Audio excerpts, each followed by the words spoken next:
We are live. Diego Reyes, Eric Garcia, your boy Wayne Leggett. Some Howlerhead whiskey, noticeably absent this week. Apparently he nicked his bag. Richie Smoothnuts, not with us this week. With us in spirit. We'll drink a Howler for you. We should call him. We should. Should we hit him on the live, get him FaceTime? live on the air. Don't tell him. Like he won't know what we're doing. Yeah. He says he's in meetings. He's probably in bed. Yeah. That's where his meeting. That's a Oh, is meeting. that what you call it, Rich? Maybe he's meeting with Gillette. He's looking for a sponsorship for that Richie Smoothnuts.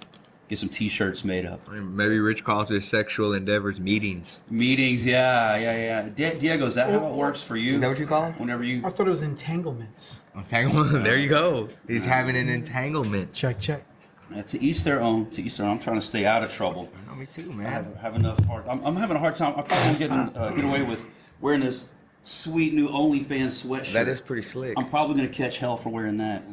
What are you wearing OnlyFans for? Hey, that's part of the brand now. I've got to turn the sweatshirt inside out like I'm in junior high. When you go home, Yeah. They used to do that, right? The principals. Yes. If you had anything, I had a T-shirt. My junior high, girlfriend got me for Christmas, and on the back, and you may remember, we're close to the same age. It was like a brain on the back, and had like all these arrows pointing. Like this one's for football. This is for sports. This is for English. This is for history. Da da da. And then they're all scratched out except for sex. It's like party, and then sex is not crossed out. I wore that to school because my girlfriend got it for me. 7th, 8th grade. And the principal didn't principal's like, yeah, you're gonna turn that shirt inside out. I'm like, are you kidding me? How trashy does that look, man? I turn my shirt. He's like, well, hey, man, you're the one that wore the shirt, not me. Anyways, I remember those days fondly. I'm gonna have to turn this one inside out. Like Mr. Sergi made me do back in the day with that inappropriate t-shirt. you grew up in Spring, you said? Yeah, man. So you went to what school? Well, okay, I went to like a bunch of elementary schools, but we kind of settled in Spring. Junior high, I went to Wells Middle School over there off of 1960 Walters Road. Great years there. Shout out to all my peeps from back in the day. And then we moved just prior to high school and ended up going to Klein. So to Klein all 4 years of high Klein school. Intermediate? Yeah. And Klein High? Klein High all 4 years. Okay. So yeah, that's where I went.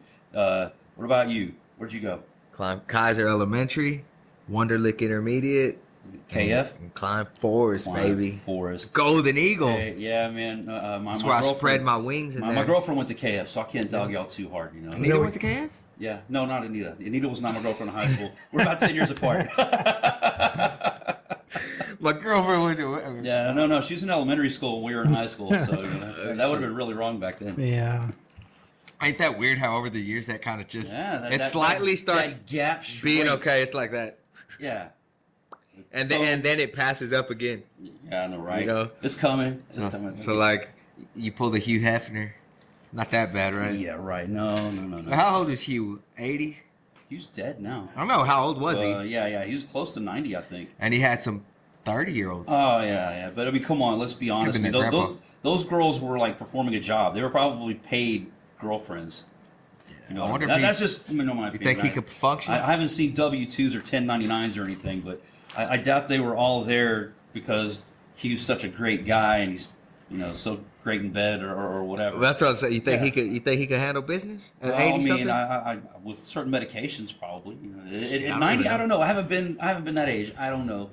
Maybe he's the exception. I wonder if medicine even works at that age. Yeah. Or maybe just take a bath. Hey, clean you up. Maybe you have to take like a half of a pill or something. Like, hey, don't take the whole pill, Hugh. You die. It'll kill you. You die. Did you hear this guy? If you get a hard on, Hugh, if you get a full on hard on, you'll die. No, I didn't hear what did Diego say? He said maybe take a bath. Just take a little bath. Hey, that's just. I don't know. I'm not 90. I don't know how that works. You mean like maybe taking him a bath would be enough to satisfy him? I guess so. Oh shit! I don't know. That's more of a tease, right? Yeah. Say, let me wipe you down, daddy. Take him a bath.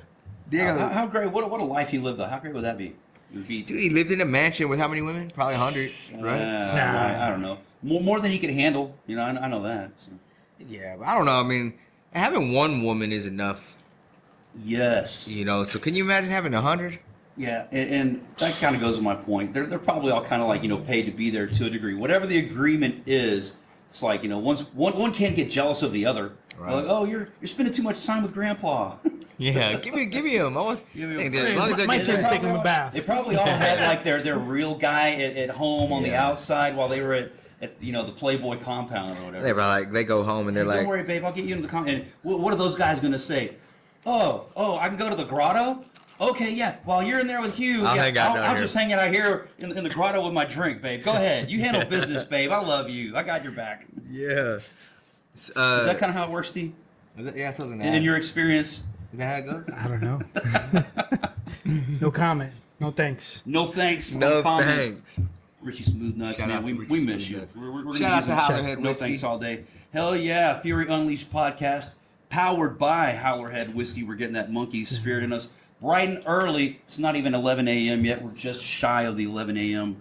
Hour. That's how you get the day started the right Oh, way, right? man. There's no better way. No better way. Man, I got up super early today, 6 a.m. Yeah, man. Your confirmation message this morning is kind of how I woke up. Well, I went to San Antonio Way yesterday. before the sun went up on his nasty I went to weather. Cowboys yesterday and had to deal with some of the fighters on tickets and stuff.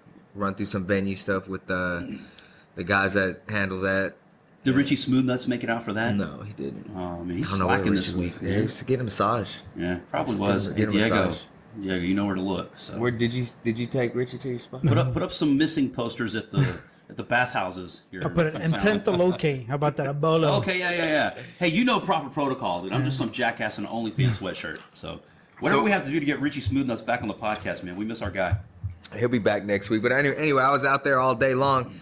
Went and checked out the new venue we're going to be featured at in March. I'm going to keep it underway. And if you know, you know. If you don't, then I'm going to Keep it a under secret. wraps. We're not making that announcement yet. I don't even know yet. I'm not even sure where the new clean. venue is. It's clean. But I know we're at Cowboys Dance Hall this Sunday, Yeah, correct? probably for the last time. Wow. It's So- not. It's been a lot. It's been a good run at Cowboys. Oh yeah, I it has agree. been a great run. I love that venue.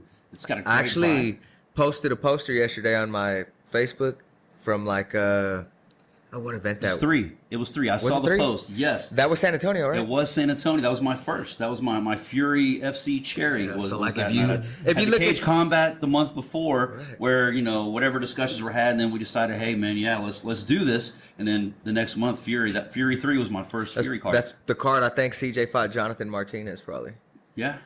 You're So probably right. Jonathan's in the UFC. CJ's in the UFC. Yeah. See some other familiar faces on there. Yeah, there were some other ones, man. Throwback Chris Lopez on that poster. Lefty, knocking fools out back in the day for Fury FC.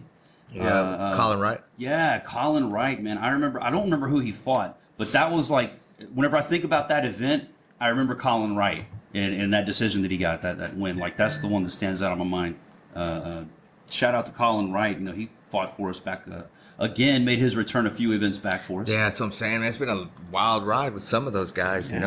Some of them still active role in. Pete Spratt keeping Fury. the roster filled with killers. Much love for Pete. He's got a lot of people on the card this He coming even weekend. fought for us, here a few years back now, man. That's another memory that stands out. I was really looking forward to that fight. Of course, I didn't like how it ended for him, but it happens. That's a fight game. It's a fight game, man. Yeah, man. You're winning until you're not. Washington Louise, who was a standout welterweight for us for a while, former champ. Yeah, for a little bit. Yeah, so we'll be having our last dance at the Cowboys Dance Hall this Sunday. I'm hoping, if all goes right, but maybe one time we might go back there just for old time's sake. At least for nostalgia. But Once I'm a looking forward year, to seeing the new once every venue couple years. that I don't know what it is. We'll talk off air, but I'm really looking forward to that. You've got me kind of excited about that now. That's cool. San Antonio is kind of our home away from home. Yeah, I agree. Here in Texas, I mean, there's no crowd like a Houston crowd, but man, San Antonio brings it.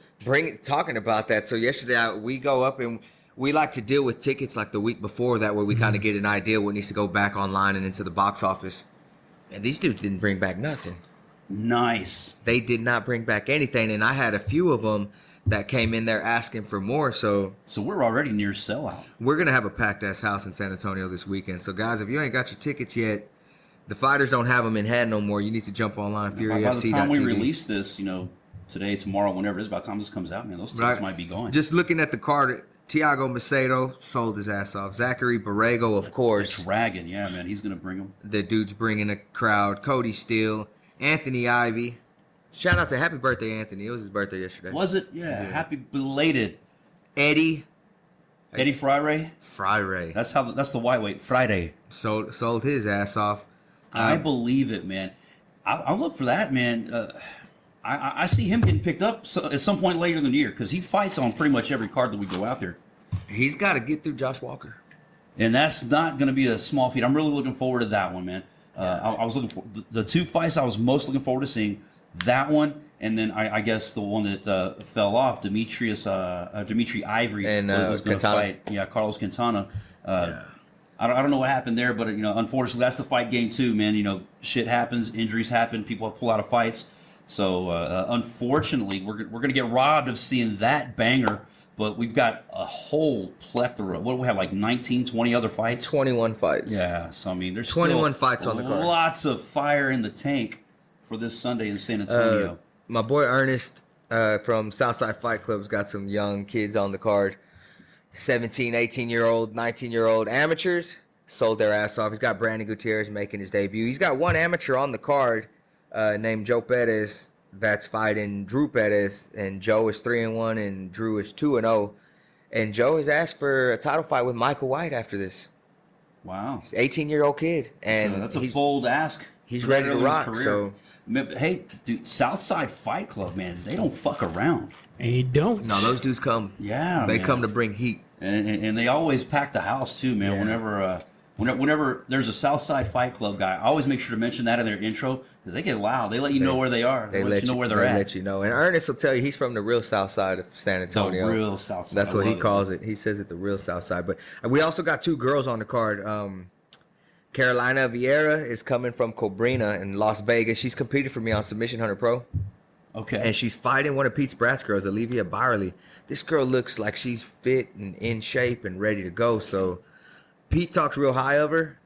The other team obviously talks real high of Carolina. That's high endorsement from Pete Spratt. Yeah, so that should be a scrap. But there's two other girls, Deanna Canales and Alexia Delgadillo.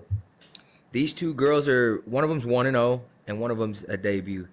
These two girls very similarly matched. These two girls together sold over 150 tickets. Damn. To fight each other. Nice. Like, you could basically split it down the way and say this one sold 5 tables, this one sold 5 tables, this one sold 60 generals, and this one sold. They're gonna pack the house for sure. Oh yeah, be a great fighter, but you gotta, there have to be people that want to see you fight also. And really, they were already talking about March and being at the new venue, and they want to come back and say, let's get through this one, and then we'll make something happen. But don't look too far down the road. We got Kevin Rosas making his pro debut. This is Raul Rosas Jr. brother. Yeah? Hell yeah. So Raul will be in the house. They've already hit me up and said he's coming. So we'll make sure and pop him in the cage, get an interview or do something commentary side. Every time we talk about so-and-so's going to be there. They messaged me yesterday. Sometimes it doesn't happen. I get my hopes up. So I hope that, Raul shows up and we get him in the cage to get a word with him. It'd be great to see him. They call him Baby. They're like, baby's coming. We talked about that like a few episodes back, I think with Alex Morano, the Baby nickname. It can go one of two ways. It's either terrible or they surprise you with it and it works. Well, we know if you followed Raul Rosas Jr. coming up and watched his UFC debut, if you watched him on Contender Series, that kid don't fight like a baby. Yeah, hell no. I mean, he's the real deal, man. He comes and he brings heat. So who is the main event for San Antonio this Sunday now that the Ivy Quintana? Eric Shelton. Ooh, Showtime Shelton. And Gianni Vasquez. Oh, man. That's going to be a good one. Flyweights, yeah.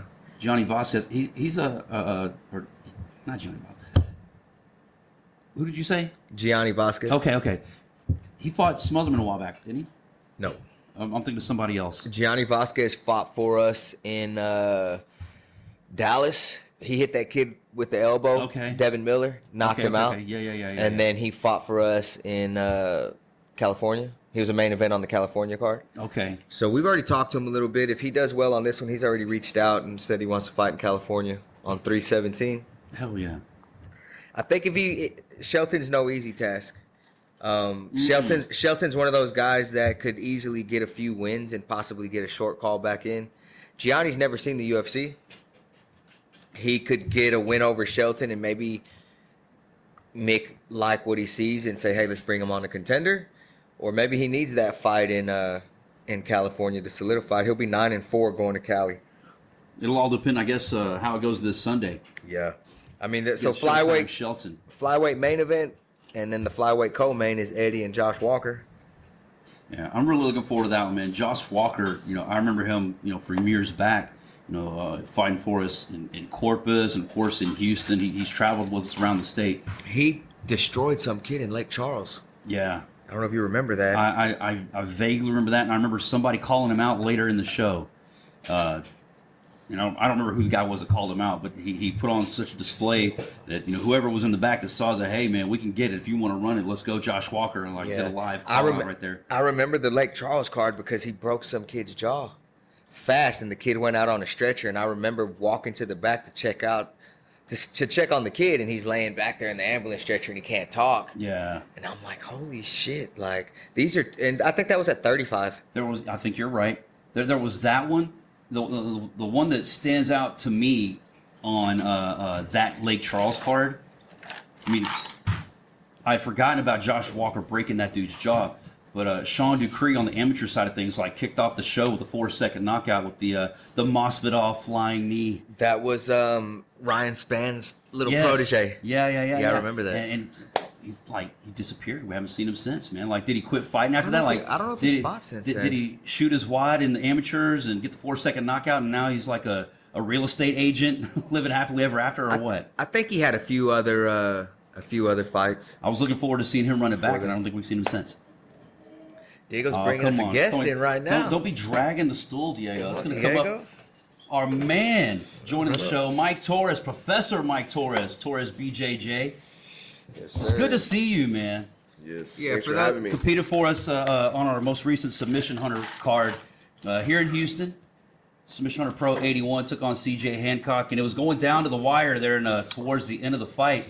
Unfortunately, I see the left arm in a sling. Yep. I got a text that night from Maggie. I reached out. I was like, I know you're getting hit up by everybody right now. How's our boy doing? And it's like there's no break, no dislocation. We get an MRI tomorrow. So, how's that going, man? It's not too bad so far. So far we've had good news. Like you said, it was getting right down to the wire. So it's like I thought for sure. What do we have? 30 seconds left or something? Yeah, about 30 seconds left, and then. He did what he had to do. He got the grip and he got the position. If you were watching the match, the first attempt on that Kimura, I was able to reverse it, get the top position pass, and kind of dominate from top just for a few minutes there. But then he got the grip again, reversed it on me, and then he got to the position. The second time around, he knew he had to put some extra sauce behind it. He knew you weren't going to tap. He knew I would probably escape again, so he had to put some extra sauce behind that. And then that was a dick move, CJ. CJ, come on. I respect it. Because shout out. I mean, if it was me on his situation, I probably would have did the same thing. 30 seconds left on the clock. You know the guy's got a good defense, so you got to push that pace a little bit harder. Trying to get paid. You don't get paid for a decision, right? Yeah. Unfortunately, my arm just went, real quick, like a wicker bat, like a basket, whoosh, it happened in the blink of an eye. I was getting ready to give a 30-second countdown, and then I saw, what happened. It's like, holy shit! And of course, full disclosure, we've been friends for years. You trained my son at your gym, so I mean, I've got a vested interest in your health. Like, holy shit, what happened to Professor? And Ashton was sitting right there with me, and he's kind of freaked out too. And the whole rest of the show is like, hey. Can I go up and check on Professor? Like, no, there's probably a lot of people up there right now. We'll check on him later. Don't worry. The whole rest of the night on the ride home, have you messaged yet? How's Professor doing? He's going to be real happy to know that things are going all right for you. No, I definitely appreciate the concerns. It really speaks volumes about our team and how everyone kind of takes care of each other, looks out for each other and stuff like that. But no, it's as soon as we got back, we immediately went to the hospital. Wanted to make sure there was no break or dislocation. And then there was, we got the clear from them. There's no break or dislocation. So the next step is just the MRI and kind of seeing and making sure there's no tears. Did an ultrasound the other day at my elbow. Able to see some of the tendons and stuff are still attached in the backside. The only thing right now is possible bicep tear. So, which isn't the, not definitely, definitely not the best news, but depending on what level of tear it is, obviously we'll have to kind of, take the right steps into recovery. But, I mean, I already have a plan, Of course you do. Getting back. That doesn't surprise me at all. Like a serious question. Yeah. Which hand do you used to beat You know, are you a lefty or a righty? You know, I mean, that's what the OnlyFans crowd needs to know. Yeah. You know, usually you don't have to answer. You can take the high road. It usually takes 2-on-1, but 2-on-1. I love it. Good response. Hey, real quick, like for those that don't know, this is Mike Torres. He's a really good friend of mine. Friends to us all. He's a black belt in Brazilian Jiu Jitsu. He runs his own gym, which is very successful, Torres Jiu Jistu. I've known Mike probably for how many years now? 6? 8? 8? Maybe? At least, man. I would say 8, almost 8, baby. Almost 8 years. He's with us on a lot of those early submission hunter pro Yeah, he's been a my brother. super solid guy. Supports everything that we do. Dude, he's done it Business all for and- us, man. He's kind of worked behind Yeah, the scenes. He's yeah. done commentary. I was gonna He's go been into on that. stage, like putting his life and limbs at risk. Well, I was gonna No. finish talking about like the San Antonio card. I had asked Diego to sit him here on our lovely couch, and Diego brought him right in. Yeah, how much I was Howler have gonna you had give yet, him see? I was gonna give him a formal intro. Yeah, we were gonna do but- it the right way, but boom, let's just drop him right in the Like- middle Well, of our. I meant San the Antonio way the preview. view was. I thought I had just you guys, and I was gonna sneak him in that chair while. Whatever. Hey, Richie Smoothness is going to be talking to you about this Yeah, production Richie- issue that we're having this week. So on, Diego. he's going to be listening. He's going to know this happened. Expect And an if you email. look at Diego's face, you can tell he's fucked up. Yeah, He don't Well, fuck around. I'm not going to have too much. yeah, So. no. Us either. Yeah, we've only had a half a bottle. Yeah, I each. see. You only got a half a bottle. It's All not right. too Well, bad. we started the podcast off. I mean, it's a talking whole about- bottle, practically. Talking about OnlyFans, Hugh Hefner. Yeah, OnlyFans, man. You know, congrats. You know, like that's kind of a big deal. You know, getting Big deal, man. OnlyFans sponsorship. You know, seeing OnlyFans on the corner of the screen and Submission Hunter. You know, just I think people need to remember that it's not just It's pornography. not just Yeah, it's not Yeah. just adult stuff. Yeah. Whenever we're plugging them as a sponsor, you know, my goal is to, you know, kind of engage the crowd, you know, bring a little humor, but also I want to kind of, you know, soften OnlyFans image. Like, hey, tonight's kids event brought to you by OnlyFans. Yeah. And, you know, a lot of the crowd, you know, got a kick out of that, rightfully so. But yeah, it's not just pornography, you perverts. Yes. They support all the kids, and Howler has supports the teens. I had a conference call actually on the way up here. You know, since I've signed with Fight Pass a couple years back and started, and like the brand started growing more, I've done more Microsoft Teams meetings and Zoom calls and shit like that than ever, you know. Yeah. I didn't even know what that was before. Yeah, that's and the way now it it's goes like these days. once or twice a week I'm on a Microsoft Teams call with somebody. Like I just talked to these guys and they're in the UK.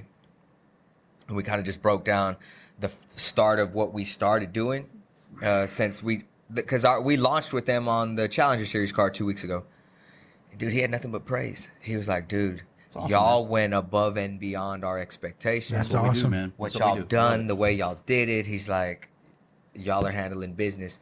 I said, well, I've watched what some of the other promotions that have OnlyFans as a sponsor have done. And I like to compete. Yeah. And I was like, I'm going to do better than they've done. And he's like, yeah, y'all blew everybody out the water with y'all's first one. Nice. So, There's definitely a level of professionalism though that you carry into your events too, and I think people who are in that kind of position, let's say like, you know, OnlyFans or kind of those Right. big companies, they Yeah. kind of see that. They see that approach and how you approach everything with real professionally. I believe that there's a time and a place for everything. You know, there's a time and a place that I can come and sit here with my friends and have a Fury hat on backwards, and I can have a hoodie and whatever. But like when it's time to go to work and it's time to be a professional, I got to put a suit on sometimes. And when you're gonna go meet these executives and talk to them, you got to know how to talk to them. You know, even though I know where I come from, Right. but at the same time, like I'm not a Yeah. thug either. You know, Right. so there's a difference in keeping it real Mm-hmm. and being a businessman. Like I hear a lot of people, There's some people that can't make that distinction. they don't know how to make the change. Yeah, you know, and show that up in a affects them. boardroom, keeping it real. You know, it's going to can't be a do that, real man. short meeting. And no knock on you for trying to keep it real, but like Yeah. there is a time and a place where you need to be a professional, man. You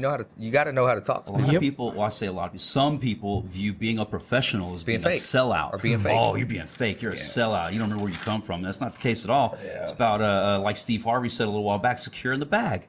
You know, it. you got to do what you can to secure the bag. Not just Absolutely. for us, but for like, you know, everybody that competes on our cards. Yeah, You know, I mean, the 100%, man. better we do, the better they're going to do. There's so many more opportunities now in Texas, but in Houston more specifically because of just how much eyes are on Houston now. Right. You know, with Fury, Submission Hunter, and a lot of other competing events that are out there. Right. It's really drawing a lot of attention to us, and you know, you're starting to see there's more gyms opening up. There's more people coming to Houston. Right. You know, you're flying people in from Arizona, Las Vegas, you know, California. You know, from big gyms, from big teams coming out here competing on your events, and you know, it definitely speaks volume. You know, and it's just something to definitely be proud of. But I think a lot of people, they don't understand the amount of time and years that you've put into in trying to establish this kind of, you know, relationships and 15 years of being overnight success. Yeah. Well, a lot of people don't know. So Submission Hunter Pro launched in March of 2016. That was the first event. It was only Fight to Win Pro that hit before us. Well, that started getting recognition. I know there was a lot of other organizations. There was like Polaris is Fight We to don't Win, have to plug them on our podcast. but prior. But Seth did his first show in December of 2015. And then he came to Houston in January of 2016, a month later. And that was Fight to Win 2. And then we did March of 2016. We had the first Submission Hunter Pro. So he was 2 events in when I did my first one. And shout out to him. I mean, he's at 200 and something now. And he's done Hawaii and everything. So he's created a thing that many other people thought that, oh, this is some easy shit. I'm gonna go knock it out. But at the end of the day, man, I think competition is good in everything. I think the more platforms there is, the better it is for everybody. If you don't like one, you got another option. You know, if you don't like that option, you got another option. So, and then it kind of allows you to see the levels of it at the same time. Like, you can see who's barely starting. You can see who's been doing it for a long time. Yeah. And there's no shame in that because it took me many years to be where I am now, and it did not happen overnight. So you don't get to 81 events just like that. Yeah. So anybody that's just getting in the game, you know, wish you the best. Be patient. Like as long as you do honest business, be patient. It'll come. You'll build little by little by little, and eventually you'll be where we are. Yeah. Takes Amen. time. With the you know, with the grappling, even nowadays, like grappling. Well, let's say you started in 2016. You know. Yes, there was Fight to Win. There was others, Metamoris. There was you. There was, you know, like I remember Lloyd Irving used to have his thing on YouTube. You know, New York, there used to be this event held in New York, you know, with all like the top 15 athletes. And, you know, these type of events have been around for quite some time, but now we've got it to a point where we figured out that, okay, we can make this spectator friendly. Right. And we're starting to realize, okay, we can do this as a community, and it's really helping the community build up. Like, more competitions we have, the more exposure athletes are going to get, right? But at the same time, we got to maintain like a quality of competition 100% at the same time. But I mean, obviously this past weekend there was an event the day before us, and then there was us. And if you looked at our crowd, like, we did really well. Yeah. So if they did really well as well, that tells you how much jiu-jitsu's in our city. There's a lot of love in the Houston BJJ Yeah, if there was community 2 packed houses, areas. Theirs and ours, that's great. It's a win for everybody. It's a win for everybody. We're talking about jiu-jitsu. Like, honestly, I've been around. You know, I've been in different countries, trained different countries. Tell us a little bit about that, like, before we get going. So you were in the Army for 6 years. And you started jiu-jitsu there? You started before you went into the Army? No, I started jiu-jitsu when I was in the Army. But, what year was that? But one thing I will say real quick is that I think Houston has the best community. I agree. Because I've been all over. Well, I live here, so obviously I'm going to say that. I'm biased as well. I'm not as biased because I've been all over the place, but I've seen how culture is in other places and how other cities handle like the competitiveness, you know. And although we are very, very competitive as a city in everything that we do, even with our grappling, we show up. You know, we show up to put in some work. But yeah, I mean, I started jiu-jitsu when I was in the Army. I joined when I was like 19, so I started training at like 19, 20 years old. What year was that? That was 2010. Okay. 2010. So I started training in 2010, and then, you know, kind of just stuck with that for a while. It was kind of the thing that kind of helped keep me on the right track, because as a 19-year-old hot-headed kid who, you know, kind of was just used to doing whatever he wanted when he wanted, right. I was on my way to getting actually kicked out of the Army. So I just got in and I was ready to get the boot. But luckily I had some great leadership and the squad leaders that kind of saw what it is that I needed. And my squad leader, my boss at the time, shout out to Lisandro, he you know, introduced me to jiu-jitsu, and you know, we were our first instructor's first student at his academy. It's a brand new academy. So I started training there. I was immediately hooked. I think I was hooked mostly because of my ego, though, you know, because being so young and not liking the fact that somebody was able to beat me up and kind of hold me down and do what they want to me, you know, really drove my ego to want to be better and not allow that to happen. And because of that, it kind of like gave me an outlet. It kind of taught me like, okay, you know, chill out, you know, this is good for you. This is something that's you look forward to every single day, you know, versus going out drinking, partying, smoking cigarettes and staying up all night. Right. You know, I was making better decisions. Kind of transferred into life in general. Absolutely. Yeah. And it happened like right away. Like I used to smoke cigarettes. I started smoking cigarettes since I was like 16, 17 and immediately quit cold turkey because it didn't help with what I was doing. So I quit cold turkey, and that was it. You know, that's kind of my beginning.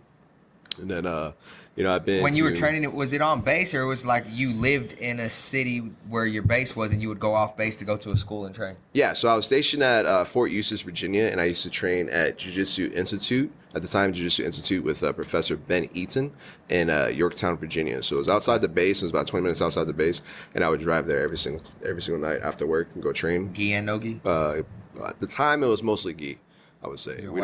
Yeah, it was mostly gi. I didn't really start training no gi until I got to South Korea. When I got to South Korea, that's when I really started training more no-gi. That's when I got introduced to leg locks. Did you ever go to Korea when you were in there? No. I spent most of my time in the Middle East. He's infatuated with Asian women that work at the Come on, man. He wants to know, are their hands bigger or smaller in North or South Korea? Yeah, so he's going to have a lot of questions. I don't have any answers for that. I will say that if that is your thing, you would probably find it for sure. It's not that hard to find out there. But hey, with inflation, they will not love you long time anymore. Right? They love you for less time. And they won't tell Diego that he's too buku. But in Korea, they have the red light district too. So I mean, it's legal out there. What is it? Adults, the adult industry. Oh, so what you see in Full Metal Jacket is real. Yeah. Well, that was in Vietnam, but yeah, in South Korea, it's Was that Full Metal Jacket? Yeah. Yeah. It's Full Metal Jacket. I was gonna make a Full Metal Jacket reference, but I didn't want to interrupt Mike. You know, what he's saying, it's like, dude, there's like so many ways to get in there with a Full Metal Jacket reference. Oh yeah, absolutely. And then but South Korea was, you know, I had a lot of fun in South Korea. That was like some of the best years of my life. It's where I met my wife. You know, it's where I decided to get out of the Army. Maggie Torres, shout out. She was a ESL teacher. She was also coaching rugby and playing rugby. And she was a savage rugby player back in the day. Yeah, she played professionally for Scotland. She's been playing rugby since she was a kid. And you know, she's amazing at it. She's really good at anything she takes up. She's just got that personality and that kind of drive. Well, she does things with a lot of passion. Man. You know, so it's like when you have that passion, everything she does is with passion, right? Obviously, and you know, everything she does with it, it's going to be successful, or she's going to be former commentator for Submission Hunter Pro as well. She sat in with you for several events. Our inaugural Submission Hunter Pro event on Fight Pass. Mike and Maggie Torres on the commentary. That, and she helped with a lot of the matchups and everything. Yeah. For the all women's card. Oh yeah, for the all women's card, man, that was an amazing card. Yeah, for the definitely gotta maybe do one of those again in the future. Great memories of that, man. That was such awesome. I still have the. It was 2 years ago, huh? Yeah, at least. Imagine how it would be now. A little more now. It'd be better. But I still have the poster. Eric had everybody sign like, I don't know, a handful of posters. Whenever I saw what he's doing, I'm a memorabilia guy. I've got like tons of memorabilia. I'm like, Eric, I gotta have one of those. I've still got that, man. I want to, get it framed, right, and put it up in the man cave at the house, man. But such an incredible event that Maggie and Mike were the commentators on, husband and wife duo. Yeah, on UFC Fight Pass. Yeah. Oh yeah, it was the first UFC Fight Pass. It was our very first event on Fight Pass. Yeah. And then I got to ref on Fight Pass too. It's pretty good. I've had some great opportunities. So fast forwarding into once you left the Army, you came to Houston? No, you lived. No, when I left the Army, I moved to Virginia to pretty much just pursue my dreams of like, you know, being a competitor, opening up a gym, things like that. So I started working back with my first instructor, Ben. And when I was working with him, worked with him for about 2 years. He taught me a lot, man. He taught me how to run a gym. He taught me how to do like intros, how to chase leads, how to get leads. You know, he taught me a lot of good stuff. And then, you know, I had a family accident at home here in Houston, and I had to, you know, require my attention. So I came home to help take care of my mom. And when I came back, Professor Travis Took, you know, I used to train with him every time I came home. And he gave me an opportunity right away to start coaching. I don't know what it is, you know, I don't know why he, you know, immediately took a liking to me, which I you know, respect, but he gave me so many opportunities, you know, when I came here as somebody that he didn't owe anything to. Right. Like he didn't owe me nothing. Yeah. And, you know, he gave me a job, you know, he started guiding me, started teaching me how to run a business, started, you know, bringing me to marketing seminars and things like that. And then, you know, obviously I met you at Team Took, and you gave me a job, you know, working on the weekends. So at the time, I was really hustling. You know, I was going to school full time because I'm a veteran. I get my benefits for going to school. Yeah. And then I was working with you on the weekends. I was training all week, competing on the weekends, and also working at Travis's coaching. And I had a really busy lifestyle back then. Really humble beginnings. Like you still don't. No, right? I know you do. Now I'm busy with a child, plus, and I have a toddler, 2-year-old. So yeah, I managed my chaos a lot better now than I did back then. If you look at it, like, it seems like it took so long while we were going through it and while we were living it and traveling. Because, like, Mike used to travel with me to every Sub Hunter event, to some of the Fury shows, you know, but really we did, like, Chicago, Atlanta, Florida, Oklahoma, every city in Texas. Las Vegas, I think. Yeah, we did Las Vegas. I didn't get to make all those, man. Yeah. Chicago, Vegas. I got left out in the cold. We did all these Sub Hunter events in a span of, like, 2 years. And he would ride shotgun. Yeah. And, like, dude, it was some of the best. That's the kind of brother Mike Torres is, man. He's a real one like you, man. He gets shit done. Bro, it was some of the best times, like, when we would stop in those cities. Like, I remember some nights in Nashville, when we did Nashville, and we would, like, go out. And, dude, it was just so much fun. But, like, I wasn't in Nashville either. Get into those, like, getting through all that and then seeing you start your business at the first location on Spring Cypress, and then go to 2920, and then to the second one, and just to see where you are now, dude, it's like, it's fucking crazy. Like, how does that feel? Third expansion. You know, probably looking for a bigger place. Probably getting ready to go into his now. fourth, because I mean, I see the classes. He's expanding the classes, and they keep filling up. Yeah. So he's gonna have to move again soon. Yeah, we're definitely in negotiations right now for another space, but I'm not going to say anything until things are finalized. Of course not. Are you sure you don't want to announce that to the world quite yet? But if it's not this place, we'll look at another spot. But honestly, it's things move so fast. Like you said, things are moving so fast and so busy that most of the time I don't really get it. Hasn't like, not that it hasn't hit me or hasn't sunk in, because it definitely has got to that point, but I have no time to like really think about that. It's just constant motion, man. What you were doing 6 months ago has led to where you are now, and what you're doing right now is leading to where you're going 6 months from now. You're on a constant grind, and you don't realize it at the time because you're grinding, because that's what you do. But what I mean is, like, people don't see behind the scenes. Like, they don't see the conversations with the spouse, with the friends, with the should I do. Like, me and Mike talked about him doing his own thing for a little bit, and they don't see the conversations and, like, the hesitation sometimes. And then finally, like, it's scary. Oh, man, it's going to take this much money. I'm just going to take a risk with it. And now he's here.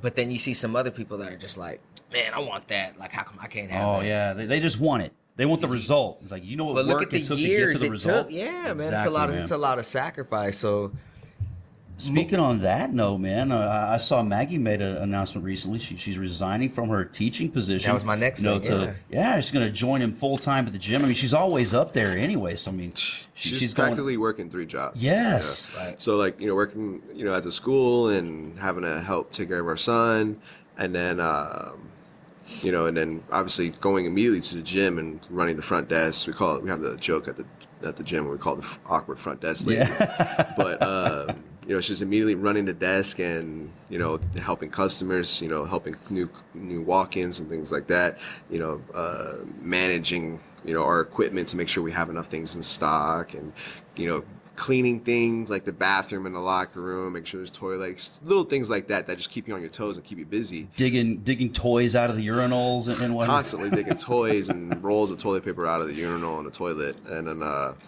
so like that type of stuff is practically has 3 jobs. So now that we've expanded and we're getting bigger, you know, I feel like we're really just operating at half capacity, because when she's in, we're going to be at 100%. When she's 100% in, then we'll both be at 100%, because it'll be a lot easier for us both to manage our roles within the business, and less stress and more family time too. You know? It's so important to have that support at the house, have a committed partner, and Maggie is like 200% all in. Absolutely. It's obvious. Well, we definitely share a passion. You know, Maggie's, you know, she's a brown belt. She's been doing jiu-jitsu for over 9 years, I think. And so you don't get out of line. I mean, hey, she's got way more accomplishments than I do. You know, yeah, you don't get out of line. Chance, won numerous opens, things like that. And she's got that rugby background also, yeah. So she can keep it real. She actually got more credentials than you. Like we were talking about earlier, she can keep it real. Man. I don't sleep on her. Yeah. She might be this sweet teacher who's awkward at the front desk, but man, on the mat, she's what do we have to do to get her on the mats? I'm trying to think. Has she ever competed on one of our cards? We've talked about it, and she has not. I don't think she has. Again, you how know, is that not? Well, now that Mike's hurt, we got to have a Torres. Yeah, yeah. She's definitely talked about it. You know, it's definitely something she will consider when she's full time and can focus mostly on her health. You know, with the previous commitments, you know, dealing with the school districts and whatnot, I can imagine her time being, having to be divided. But yeah, it'd be cool to have her out there on the mats. Yeah, it will. It'd be great to see her. I think she's got I think when she starts working full time at the gym, she's going to have a real solid year of competition, and I think she's going to find a lot of success. Chasing those dreams. Yes. Hell yeah, man. It's cool though, like, cause she was a huge. It's almost like. I feel like I need to catch up. Y'all like throwing these back. We're all in, man. You got to catch up. Like when you first started the business, she was like a big backbone in that and helped with a lot of the financial part to try and get you going. And now it must feel fucking awesome to just be like, baby, quit your job. Yeah. No, absolutely. And come over here. What a flex that is, dude. Yeah. Babe, quit that full time 9 to 5, which really, I mean, she's a teacher, so it's like really like a 6 to 8. But she's been a backbone for me, well, for my ambitions and my goals were for a really long time. Because even when we moved to Virginia, I was working full time. I was going to school full time. Same thing, same situation when I was here. And there was times where, like, I wasn't going to school and I wasn't making that extra income, right. And where she would have to kind of pick up the slack, and a lot of it we would have to like kind of depend on her and her job and her income to kind of help keep us afloat. And she's been there since the very, very beginning. She's always day one. She's day one. Ride or die. Ride or die, like seriously. That's what I got. Even like today, like yeah, I got you do. This jacked up arm. We all do. Yeah. I got a day one, but babe, you ain't gonna stop working. We gotta pay these fighter purchases. Eric's got a man cave to finance. We're gonna do a man cave expansion. Come on. Put a studio on it so we can do the podcast live from the me Garcia looking. compound. That would be awesome. Hey, she's gotta keep me looking young too. Yeah, I don't know, right? That's what I'm It gets trying to harder. get. The longer we go, it gets harder. She hook you up. You need some Botox? Where's the Just for Men sponsorship? Should take care of you on the Botox. You need some Botox? Are you trying to tell me something, Eric? Do I need Botox? Shit, man. Just keep you looking 25. But see, if I get Botox up here, then I'm not gonna be able to raise my eyebrow, and that's gonna be a problem for me. Oh, and she hooks me up, dog. Yeah. She takes care of me. A lot of people wouldn't know I'm 52. That's why Eric looks like he's 30, but he's really 67. Come on. Why do you think you want to talk about Hugh Hefner and the effects of Viagra? Like, how old do you have to be? Like, that's why he needs to know, because he's really a lot older than he looks. Yeah, okay. That's what it is, man. That's what it is. Oh shit. So I mean, where do we go from here? What were we talking about? Before Torres. I was talking about how Maggie's been a backbone for him. Well, okay. How we all got one. We do all have one. We were halfway through San Antonio. Oh, yeah. Torres has some ties with us in San Antonio. He's been out there with us a number of times, man. What are some of your memories traveling out to San Antonio with Garcia Promotions? Man, San Antonio is ratchet. I'm straight up. Every time that we've been to San Antonio, we've had to separate some fight. We have to dodge chairs, stools. That was bottles. only one time. That was at a Fury card, huh? It was at a Fury card. That was a Fury That event. girl threw that stool. You know, it hit a kid. You know, it did. Yep. I mean, yeah, San Antonio. That girl got convicted. Hey. We have like, you know, we're not saying names or anything, but that girl, man, like she was like lying on the stand. The only name we say is Richie Smoothnuts. Richie Smoothnuts, who that was prior to Richie Smoothnuts' involvement with Fury FC. That's why nobody fucks around anymore. Yeah. It's like, oh shit. They were getting ready to throw a stool. It was like, oh, was that Richie Smoothnuts on the camera? Cage side? Just put the shit down. Sit down. Yeah. Don't do it. You know who Richie Smoothnuts? I have no idea. Rich Burnmaster. Oh yes. Yeah, Rich Burnmaster. You got to listen to episode 16. Yeah, last week we talked about Richie Smoothnuts. It'll catch you all up. He tells you how to make sure you got smooth nuts. He'll make sure you don't nick your bag when you're manscaping. Yeah, Diego will tell you he's got a bush. Diego's got the lion's mane working. 1975 look. Yeah, hey, speaking of the lion, this is a funny story. My son, when he was like 5 or 6 years old, he's got some friends. And oh shit, they were on the playground or something at one point, and he comes home. He's like, "Yeah, Dad, we were talking about, just talking." And then my friend said that he seen his dad walk out the shower naked. What? They call him the lion. Oh my god! I said, why they call him the lion? Fuck. He's like, because he's got like a big bush and just all you can see is like the little tail. Oh man! Anyway, EJ, come on, EJ. man. Well, EJ's 15. Yeah, now. he's older now, so Yeah. that was probably a life-changing experience for him. He probably manscapes and has since an early age because he doesn't want to look like Daddy Lion Tail from his childhood. So. There we go. Call him EJ Smooth Nuts. Yeah, you call him that. he's not of age yet. I can't say that, or else I'll in the lockhouse or something. With all the stuff going on in Fury, you keep up with any of the fights? Yeah, I'm always tuning in, watching the fights. It's because now they're on Fight Pass. It's easy, and I got Fight Pass and Flo on my we're on both all the time. Yeah, and hey, man, I was thinking about that the other day. I was like, who else can say that they're on both platforms? Like, who on? Nobody. I can't think of any other event that's been on both platforms at the same time. Dude, it's crazy because like people don't know how hard that was. Like that was no walk in the park to get those done, get that stuff done. You remember when I started, and like you remember some rides home where I was like, dude, like I'm doing everything right. What do we have to do? And I still got people running their fucking mouth, talking shit, dogging the brand, telling people not to support us. Like I went to hell and back, and despite all that stuff happening, like. Mike was like, just keep doing what you're doing. Like, and in my mind too, I was like, man, I'm just gonna, as bad as you want to lash out and like let people know, there's always multiple. And you did. You like for a snippet, for a brief moment of time, you broke character and I did. Yeah, I did. But it was fun. I felt good. Yeah, it's like therapeutic. I think everybody needs to have that moment where they're like, all right. But 99% of the time. I walked a straight line, and I was just like, man, I'm gonna focus on me. The only time I would ever break, the only time I would ever break that is if somebody mentions my name direct. And once Diego's checking his OnlyFans over there right turn now. the fucking Pornhub off. Hey. Hit the mute button. You can still watch while we're talking, but just hit the mute button. I'm trying to promote the podcast. This is Pornhub he's looking at. I know. Pornhub isn't a sponsor, D. Yeah, not yet. Not yet. Anyway, like I need a Pornhub sweatshirt. I only broke character one time when I was like, man, this dude's talking to me direct now. Yeah. Most of the time, people don't have the balls to do it. And they'll just throw shade and throw shade and throw shade. You can throw all the shade you want. Like I know where I am, and I know what it's taken to get me here.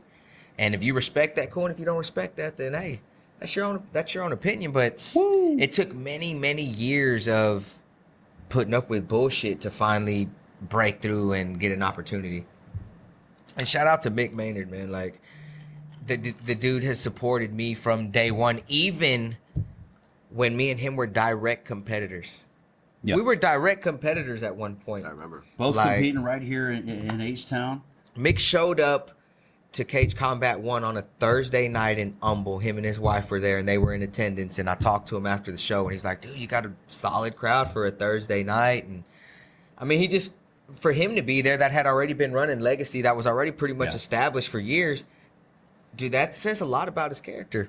Yeah, Of course. Now we went to we did go to dinner, and Andrew might get mad at me for saying this, but we did go to dinner Who cares about that though? we did go to dinner last month, and I kind of asked Mick. I said, "Listen, obviously you see what we've built, and you were here once, and you see all the other promotions and shit coming in. How did you handle it when I came in? Like, how did that make you feel? Because you were already here." He was like, "Fuck Eric Garcia." And he was like, "Dude, it was cool, man. Like, I knew who you were, and it was good." And Andrea's sitting like right across the table. She's like, "Oh, I fucking hated you." And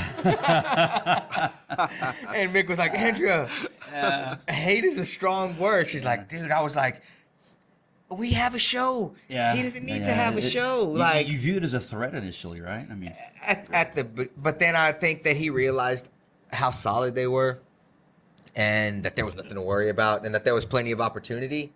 And you kind of just like, if you work caring. together, I mean, almost Right. like you can build fires to send to him to help build his card, and vice versa. I saw that on some of the early Fury cards as well. We where, did that. Yeah. So I mean, that ideally, that's the way it works, because I mean, nobody. I'm sorry, I hate to break anybody's ego or burst the bubble, but I mean, nobody's going to have a monopoly on combat sports or the fight game. Yeah. There's enough hungry talent out there for for every promotion to thrive. And if we all work together, the ultimate goal should be like to get the guys to the highest level of the sport, which is the UFC. If we could all work towards that goal, man, we all win. Right. But I mean, if you're ego driven, if you're afraid of competition, and if you want to be the only show in town, I mean, it's never gonna happen. Yeah, good luck with that. I wish you well, but I mean, there's always somebody hungrier, or whatever that's right there waiting in the wings.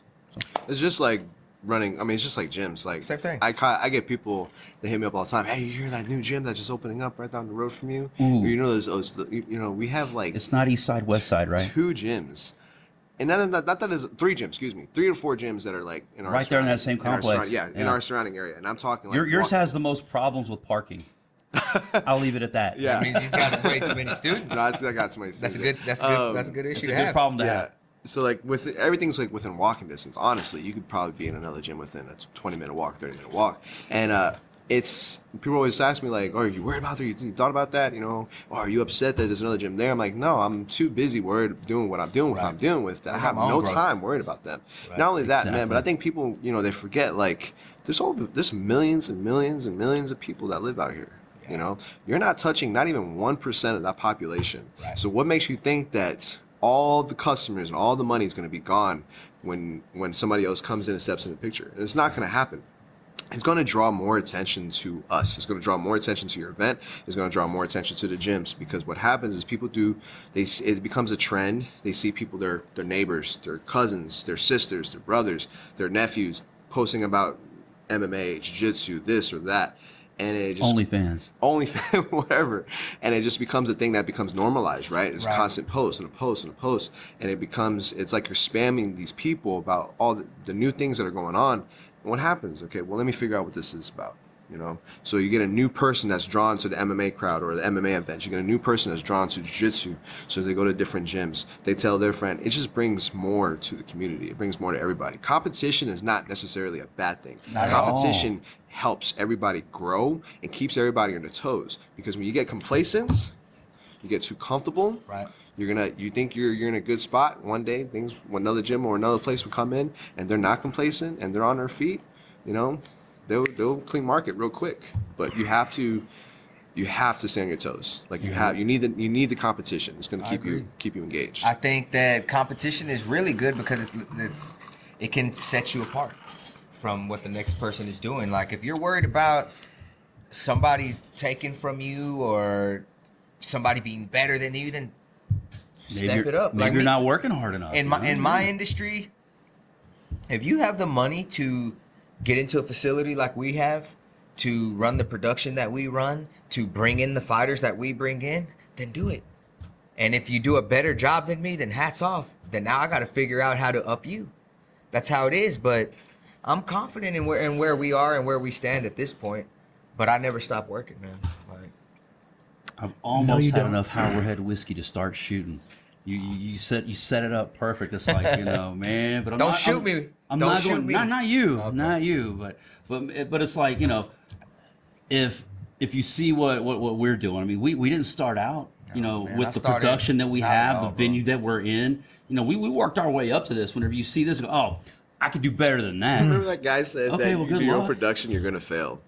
Oh yeah. He said you were going to fail. You're going to fail if you do your own production. I had somebody that I had hired for a few shows. Who was it? I'm not gonna say. I know. I remember. I want to say the name. And he told me that. And he was like, I said, man, I feel like. And why was it? Because we kept having problems with the lighting or with the music, we kept having problems sound, with them. The timing of the setup. They were interfering with our setup too. Yeah, so I was like, dude, I'm just gonna spend $25,000 or whatever I got to do. I remember. Who it is without saying the name. They I don't know if they try to hire me away, but they hit me up like, hey man, you come over here and we'll pay you this and da da da da. It's like, and we're good. We're building on this and we're gonna be all right. Dude, I ended up buying the trailer. Yeah. And little by little, I bought 6 lights, and 4 more speakers, fog machines. Don't give LED. away the blueprint. And who do you think? Don't tell them how to do it. Who do you think how to figure out how to use them? Exactly. This guy go on YouTube how to. Oh, and then this program dude learned how to wire them, and then he started teaching me. Yeah. And this is how you do it. And I honestly, I didn't even know what I was doing. I just researched. We fucking figured got on YouTube, we figured Google. it out, and that's what a lot of people don't see. All they see is the ending show, and like a lot of those sub hunter shows and stuff, they look great. They don't know what the fuck we went through. We went through hell to get it to that point, right? In the middle of the show, running around the show like literally last second. This was doing this is that. It Yep. was like, golly, man. Yeah, you remember too. And that's a lot of the times. Like I was like, damn, if I didn't have Mike here, how would this have gone? I would have been doing this shit by myself, fucking pulling my hair out. You know what's crazy? We would set up everything. You guys doing the video lighting, in everything would be working. And then like the last 15 minutes. Right, it would stop fucking working. Stop working. Yeah. You're like, dude, the door's just open. We would test everything good to go. All of a sudden, a light goes out over there, and it's like we need that light because it's like a spotlight or something, Like, and it's like, and then you get like a photographer that says, "Hey, that light you just fixed shines yellow, and it throws off my lens, my filter, or whatever." So now we have to compensate for that too. All of this is a learning process along the way. Yeah, there was so many obstacles, man. Good times. It's cool to sit here and like run it back and talk about this shit, man. I didn't even know Mike was going to be here today, man. I'm so I know we tried to see him surprise in here. you. Yeah, you did. I don't know if that was intentional or not, but you did it, man. That's why, like when he said he's coming, you're like, "Oh, Rich is coming." It's like, not Rich is smooth nuts. Yeah. Mikey Smooth Nuts. You kept that under wraps. Yeah. Is it Mikey Smooth Nuts? I feel like we didn't dive in. We don't know that about him. Mikey, so I'm not trying to like go it's not there. Mikey Smooth Nuts. I've got too much respect for my son's professor to ask him what his grooming habits are. Keep that right there. Grooming habits. Hey, it's okay. Ashton doesn't listen to the podcast, so we're all good. Everybody's gonna listen to this one. Man, speaking of Ashton, Ashton's gotten big. He's got some hair on his chin now. Yeah, I keep telling him, dude, shave. So Ashton's 15? He'll be 15 in May. So you got a 15-year-old? Yeah. That's your only kid? Yeah. Well, I mean, Avea is, my daughter. Not by blood, but, by life. How old is she? 7. You got Kai's too? And I want to get her in there, too. We just got to warm her up to it because she's all about, like, dance and the girly stuff. You got 3. I got 4. I got 2 boys, 2 girls. Oh, he found one. Any Asians? He found one. Is she Korean? Any Asians? No? I'm glad my wife does not listen to this podcast. All right. That's the only reason we make these jokes. And hey, at New Year's, man, I was over at Eric's for New Year's. We were hanging out. It was, me and Anita, Eric and Tara and his parents were there, and we were all talking. And I don't remember what the situation was, but a Diego joke came up. Like somebody said something, and we were like, "Yo, that's a Diego." Da da da. And Eric's dad like lost it. Oh, shit, he got it because he listens. He watches the podcast. Yeah, but like Tara and Anita and Eric's mom, they all like look at each other like, what the fuck are they laughing about? We almost got y'all don't listen to the podcast. It's okay. Don't listen to it. Yes. I want them to. Hey, I do, but I don't because this is almost like therapy for us, man. This is like our guide time. We've got a lot of subscribers. Yeah. A lot of people listen to this shit. Download it, listen. I know listen to it on the plane. We got to be up to like 18, 19. We started at like 4 or 5. Man, I'll catch we gotta myself. Have like do we have 20? We got to have 20 by now, right? No, no, we don't. I know, brother. But when we like, I'll listen to it after, and I laugh all over again. Yeah, and it's like I love that shit. Yeah, man. This is our therapy. I look at that. This is kind of our therapy. We put so much into this fight game shit, and this is our time to like come and talk about it.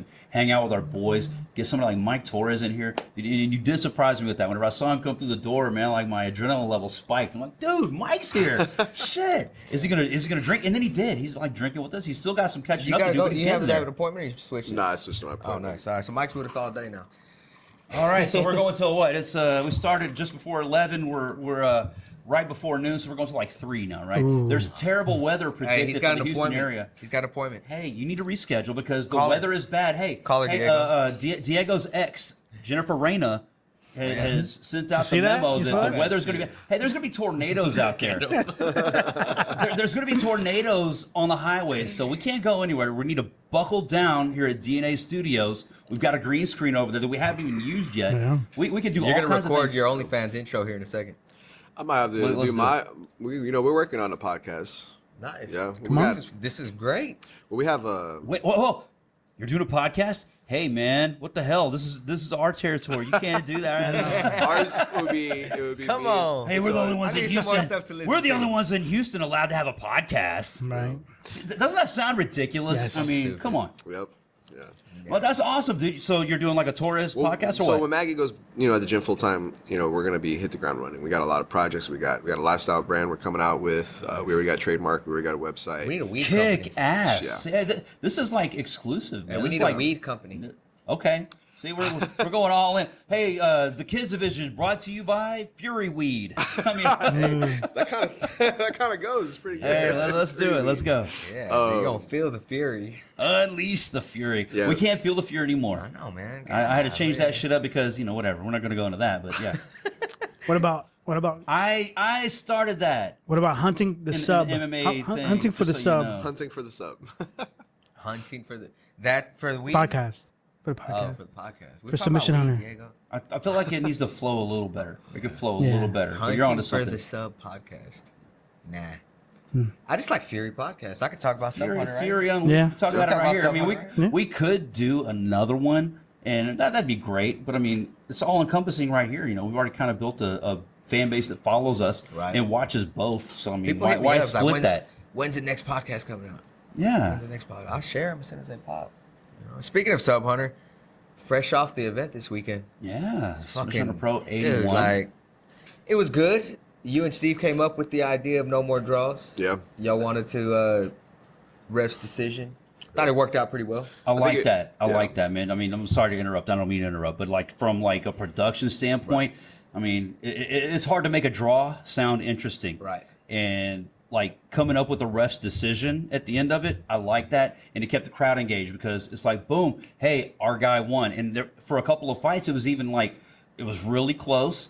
And whenever you announce the winner, you got like half the crowd cheering, yeah, our guy won, and the other half of the crowd was like, I thought oh, that, that's bullshit. It engages the crowd more than a draw. I thought that the refs did a good job on the decisions. I don't think there was anything that was I really don't think scored. so I didn't either. hear no complaints.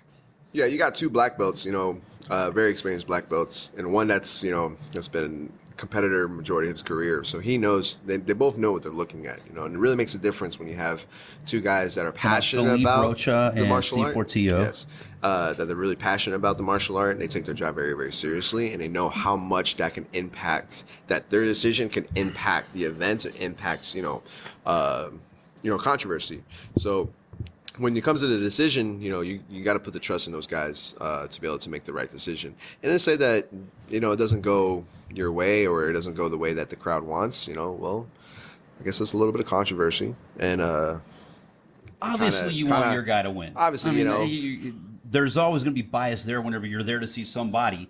So some controversy is better than yeah, that means that it was a Right? close match. It was a competitive Exactly. match. That's what I'm trying to I say. mean, yeah, I get you, man. You'd rather have it be a close decision. Yeah. And what immediately comes to mind is that Mona Bailey match and Bree. Help me out, Eric. Bree Robertson. Okay, Yeah. Bree Robertson and Mona Bailey.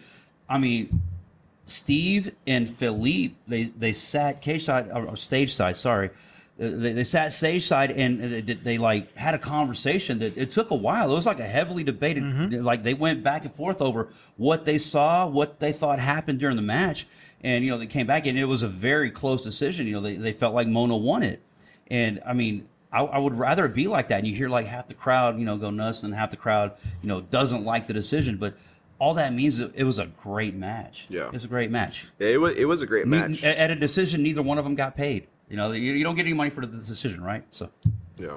But it was definitely a great Eric's match. texting on his phone. He would have got a pop out of that if he'd been listening. Man, my little girl's texting that there's tornadoes or something that they're having to go into cover. Oh, man. See? He said, I'm going into cover because of tornado warning. Now I feel bad. This morning, Diego messaged us in our private group chat, and he sent us a weather report from his ex, Jennifer Reyna, talking about all the bad weather.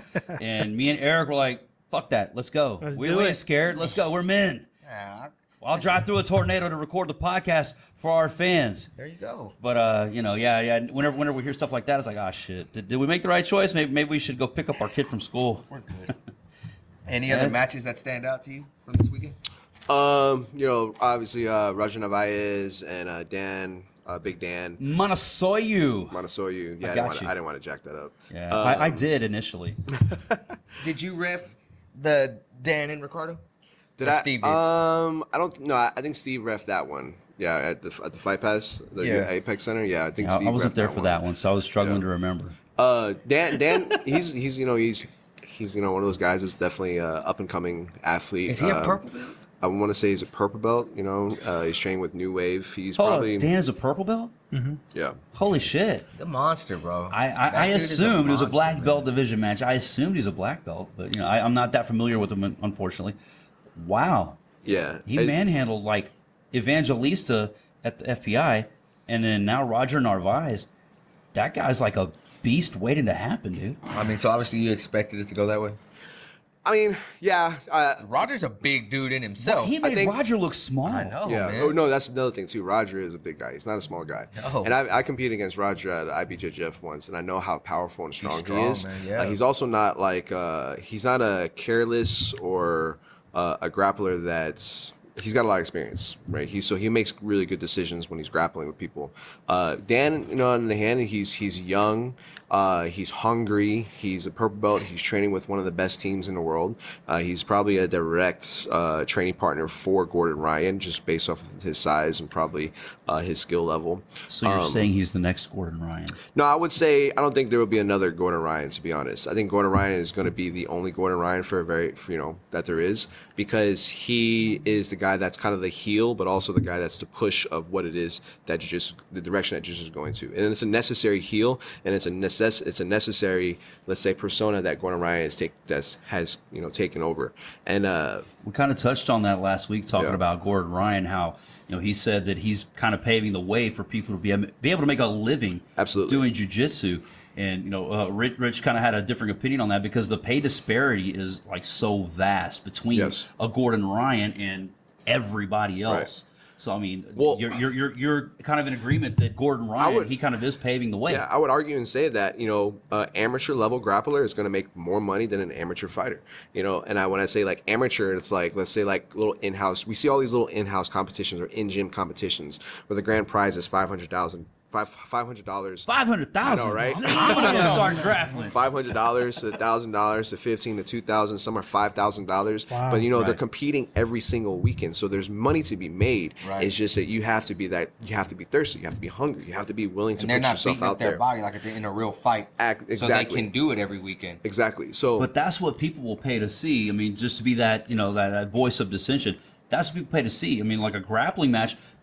It's great for that niche, specific audience. But there's always going to be like the bloodthirsty public that wants to see the punches and the kicks and everything. They're going to fill a 20,000 seat arena to see everybody, and that kind of trickles to more money for everyone. I think we're a long ways from that for grappling. I think so too, because you have to really know what you're watching, I think, when you look at grappling. Because if you're uneducated, intelligent sport, so it's not for your average fan. You got to know how to play chess. So the other thing is that the average fan, the average person that doesn't do jiu-jitsu is not going to get it, right? However, jiu-jitsu is the community, the culture of jiu-jitsu is so mass is massive. It is, yes. We're not just talking about America anymore. Right. You know, we're talking about Asia. Worldwide. We're talking about Russia. We're talking about Europe. Brazil. Worldwide. You know, jiu-jitsu, Brazil, obviously Brazil. Like, jiu-jitsu is worldwide. So, yes, there's views, there's seats to be filled with those people. And we're getting to a point like ADCC. I went to ADCC this last time. I was there I put my butt in the seat and I watched. I had the best time of my life. It was one of the highlights of my life to be there for the biggest event ran in the world for submission grappling. Yeah, right. And to see, like, to be doing jiu-jitsu for over 13 years from when I started to where it is now, you know, it makes you feel good. It makes you feel good about the direction you we're going. were a part of that. But I mean, whenever you started, they weren't filling that arena. There was no such thing. Right. It was like it didn't exist. Yeah. And now, I mean, you see like these regional grappling shows don't fill the arena. Yeah, of course. But I mean, ADCC we had and 1,800 people maybe this weekend with all the tables and shit. That place had what? It was a whole arena. I don't remember the name of the arena, but it was a 20,000. Yeah, 20,000. And there were not. Yeah, and I know like Mike. Mike wasn't just there to see Gordon Ryan. They must watch all. And there were a lot of other people that probably weren't just there to see Gordon Ryan, but I'm sure that he did have an impact on that final number. Right, for sure. So in a way, he is paving the way. Who knows how long it's going to take to get everybody else there? But I mean, everybody else is still way behind Gordon Ryan as far as being able to make a living solely grappling. Right. Well, we'll see Gordon Ryan potentially get dethroned from his position in the next couple of years. I would say 2 to 3 years. You know, his position will probably. I think that has to happen in order for it to continue growing and evolving. You've got to have somebody dethrone the guy in order for more people to buy in and hook and fill up those arenas. And whenever that happens, is this the guy? Yeah. Or does Gordon still have it? Then you build to like the rematch. That's how you get the 3-fight trilogy out of that. But, you know, that's just me and my, you know, marketing. And the reason why I say that, too, is because he's making everybody work harder. He's making everybody have to step up their game, you know, because if we look at this last, you know, at UFC Invitational at the Apex Center, that's what Nicky Rod versus Gordon Ryan. That was an amazing match. That showed that Gordon there's areas of his game that are like Nicky was exposing a lot of Gordon's game. You know, had there not been a time limit, you think Nicky would have won? If there were not been a time limit, or do you think Gordon would have had a different game plan? I can't say because honestly, no time limit is. Things Pick change. a side. Nobody's listening. Yeah. No, I really don't know, to be honest. Well, Gordon got his leg popped early on, and you heard it. Yeah, so Gordon got his foot popped, but the thing is that I don't remember ever seeing Nicky Rod do a no time limit event, and I feel like because of the way his stylistically, how he moves and how his pace is, I don't think he would be able to last no time limit. Whereas Gordon Ryan is more efficient with his energy, he's more conservative, and he's more tactful. I'm not saying that Nicky Rod's not. He had a rear naked choke locked in the timing spot. And yeah, but again, he was given the back position. He didn't get the back position. Right. You know, this is an overtime. Right. And you're right. To get to the back is like, that's why it's worth 4 points in a competition. Right. You know, That's it's not rough. easy to get to. So when you get there, it's a big reward. And I mean, I don't think Nicky Rod would get to his back so easy. It will definitely take some time before he got there. However, what I'm trying to say is that Nicky Rod is going to be that guy that's going to probably expose a lot of Gordon's game and possibly dethrone him. You know, I'm sure people will argue and say no. You know, people out there that love. I'm going to try and Gordon. bring him in on the next Sub Hunter. I think it'd be good. I think it'd be great to have him out there. I think he's a guy that's you know, like I said, he's gonna kind of bring more entertainment to the sport, especially, you know, in a time like today where we feel like there's no direct competition for Gordon. You know, we'll come back to Sub Hunter. Going to Vegas and doing that UFC Fight Pass Invitational, like you were a ref, you and Steve. Obviously, Steve refs the Submission Hunter events, and you've refed them before and commentated and stuff. But like, what was your experience like experiencing the Apex and seeing Gordon and these guys weigh in, and actually you doing the rules meeting and like it was cool? Or absolutely. I mean, I'm a massive fan. I'm a jiu-jitsu nerd. You know, like I'm not like a lot of other people where they wanted to do MMA, they wanted to fight. You know, they want to do things like that. For me, I stumbled across jiu-jitsu, and I just loved how cerebral and how tactful it is. Right? Was that day one when you first went onto the mat, or did it take It took time. It took time to get to build to feel that way about it. There was never a time though that you got on the mat and you got your ass and be like, man, I'm not doing this no more. There was times where I've stormed off the mat crying because I let my ego get the best of me. Right. And as again, because I was young and I didn't know how to manage my emotions, and jiu-jitsu taught me how to manage my emotions eventually. But as far as like being at the event as a fan and somebody who's been involved in jiu-jitsu, who's a black belt, who owns a gym, who actively studies and competes, you know, it was an amazing treat for me to be there. I love being a part of it. I got to be part of history because that UFC 3 Invitational was one of the biggest events I've ever seen with some of the best and top athletes in the world. You know, it's like they copy and paste like the ADCC brackets in a lot of ways, you know. Right.